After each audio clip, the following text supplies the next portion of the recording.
ఆనాటి ముఖ్యమంత్రి గారికి లేకుండేనా? మా పాలమూరు బిడ్డలు చేసిన నేరమేంది? నీకు ఓట్లేసి ఎంపీగా గెలిపించడమేనా? నిన్ను నమ్మి ఆర్జీఎస్ ప్రాజెక్టు ఈ రోజుకు ఇప్పటికీ పూర్తి కాలేదు. ఎందుకు ఇప్పటికీ అలంపూరు ప్రాంతంలో మీరు టెంకాయలు కొట్టిన ప్రాజెక్టులు పూర్తి కాలేదని నేను అడుగుతున్నా అధ్యక్ష. ఎందుకు ఈ వివక్ష? ఎందుకు ఈ వివక్ష అని నేను అడుగుతున్నా. మేము ఎంపీగా గెలిపించకపోయిన ఉంటే, ఆ పాలమూరు జిల్లా ప్రజలు నీకు ఓటు వేయకపోయినుంటే నీ రాజకీయ భవిష్యత్తు ఎక్కడుండేది? ఇయాలను గొప్పలు చెప్పుకునే ఈ అవకాశం ఎక్కడుండేదని నేను అడుగుతున్నా అధ్యక్ష. అందుకే ఈరోజు పాలమూరు రంగారెడ్డి ఎత్తిపోతల పథకాన్ని జాతీయ ప్రాజెక్టుగా సాధించలేదు, రాష్ట్ర నిధులతో పూర్తి చేయలేదు.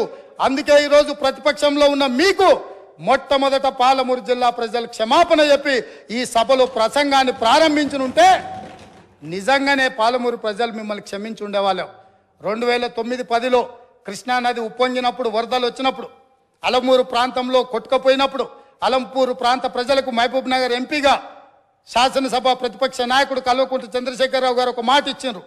ఈ ప్రాంతం నిండా మునిగిపోయింది, మీ ఇండ్లన్నీ కొట్టుకుపోయినాయి, మీకు ప్రభుత్వం ఇండ్లు ఇప్పించకపోతే బంజారాహిల్స్ నందినగర్లో ఉన్న నా ఇల్లు అమ్మి మీకు ఇల్లు కట్టిస్తా అన్నాడు.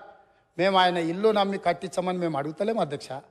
కానీ ప్రభుత్వం వచ్చిన 10 ఏళ్లలో నువ్వు కట్టిస్తాన్న డబుల్ బెడ్రూమ్ ఇండ్లు ఆ అలంపూరు ప్రాంతంలో మునిగిపోయిన పేదలకు కట్టించి ఉంటే ఈరోజు నీకు ఇక్కడ నిలబడి మాట్లాడే అధికారము, అవకాశం ఉంటుండే. ఇవాళ అలంపూరు ప్రాంతంలో కనీసం ఆ ఇండ్లైనా కట్టించని పరిస్థితి ఈరోజు దాపరించింది. అదేవిధంగా మా పొన్నం ప్రభాకర్ గారు తెలుసు, మిడ్మానేరు ముంపు బాధితులకు కొన్ని సంవత్సరాలుగా వాళ్ళు పోరాటం చేస్తున్నారు, ఆరాట పడుతున్నారు. ఈ రాష్ట్రానికి ముఖ్యమంత్రి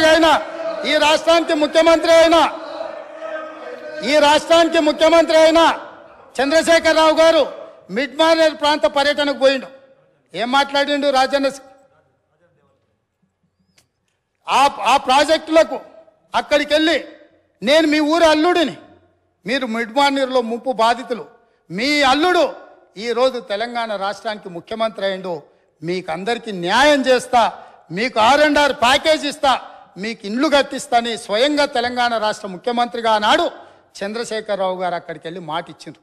నేను ఈరోజు మిమ్మల్ని అడుగుతున్నా, పర్ క్యాపిటా పెంచి, పవర్ పెంచి, శుద్ధమైన నీళ్లు ప్రతి ఇంటికి నల్లాతో ఇచ్చి, ఇవన్నీ చేసి తెలంగాణ సాధించుకొచ్చి అష్ట కష్టాలు పడి గత 25 సంవత్సరాలుగా ఒక యజ్ఞంలాగా దీన్ని తీసుకొని పోతా ఉంటే కాంగ్రెస్ పార్టీ నాయకులు మాట్లాడతారు అధ్యక్ష. కేసీఆర్కి పిండం పెడతాం, ఇవన్నీ చేసినందుకు నాకు పిండం పెట్టాలా? ఈ తిప్పల పడ్డందుకు ఆ పిండం పెట్టాలా? మీ వల్ల కాని పని, మీ నాయకులు ఎంతరో మంది ఎన్ని చూపి పారిపోయినటువంటి తెలంగాణ ఉద్యమాన్ని నేను భుజానేసుకొని అనేక కష్టాలు పడి దీక్షలు చేసి చివరికి నా చావు మీద తెచ్చుకునేంత ప్రయత్నంలో తెలంగాణ తెచ్చిపెడితే మీకు పిండం పెడతామంటే ఎవరు హర్షిస్తారు అధ్యక్ష?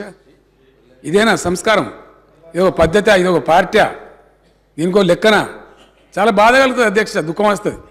ఎందుకంటే ఏందని నాకు అర్థం కాదు. ఇది పూర్తి ఎటుపడతాడు నోరుంది కదా అని విచ్చలవిడిగా మీ పార్టీల నియంత్రణ లేకపోవచ్చండి, కానీ సంఘం చూస్తుంది కదా, సమాజం చూస్తుంది కదా. నన్ను అడుగుతున్నారు, మన రాహుల్ గాంధీ ఏదో ఒక మాట అందరికీ మోడీ పేరే ఉన్నదంటే 2 సంవత్సరాల జైలు శిక్ష విధించారు అధ్యక్ష. అఫ్కోర్స్ నిన్న సుప్రీంకోర్టు స్టే ఇచ్చింది, సభ్యత్వం కూడా తీసేసిండ్రు. మేము ఆ చర్యలు తీసుకోలేమానండి? మేము తీసుకోకపోదుమా? మీరు ఏదో స్వేచ్ఛ కావాలి, స్వేచ్ఛ ఇచ్చినాం, మేము చాలా లిబరల్గా ఉంటున్నాం, డెమోక్రాటిక్గా ఉంటున్నాం, అన్ని రకాలుగా బాగుంటున్నాం. లేకపోతే మీరు అట్లా మాట్లాడిన దానికి మీ తాట తీసే పరిస్థితి ఇష్యూ కాదు కదా గవర్నమెంట్ అనుకుంటే. కానీ మీరంతా ఆ విధంగా ఇష్టం వచ్చిన అడ్డగోలు మాట్లాడినా మేము సంయమనం పాటిస్తున్నాం. మేము ఇది పోలీసులు ఉసుగొలుపుతలేం, ప్రజలే తీర్పు చెప్తారు రేపు పొద్దున అనే ఉద్దేశంతో మేము ముందుకు పోతా ఉన్నాం. కానీ బాధ మాత్రం కలుగుతుంది అధ్యక్ష. ఎక్కడ ఏం చేయని వాళ్ళు తెలంగాణ ఉద్యమం జరుగుతున్న దాని మీదకి తుపాకులు తీసుకొని పోయిన వాళ్ళు మాట్లాడతారు అధ్యక్ష. ఇలా 2 పార్టీల అధ్యక్షులు అధ్యక్ష. కాంగ్రెస్ పార్టీ అధ్యక్షుడేమో రైఫిల్ తీసుకొని పోయిండు కరీంనగర్ జిల్లాకు, ఇంకో పార్టీ అధ్యక్షుడేమో అందరు రాజీనామా చేస్తుంటే ఆయన ఒక్కడు మాత్రం రాజీనామా చేయకుండా అమెరికాకు వారిపోయింది అధ్యక్ష.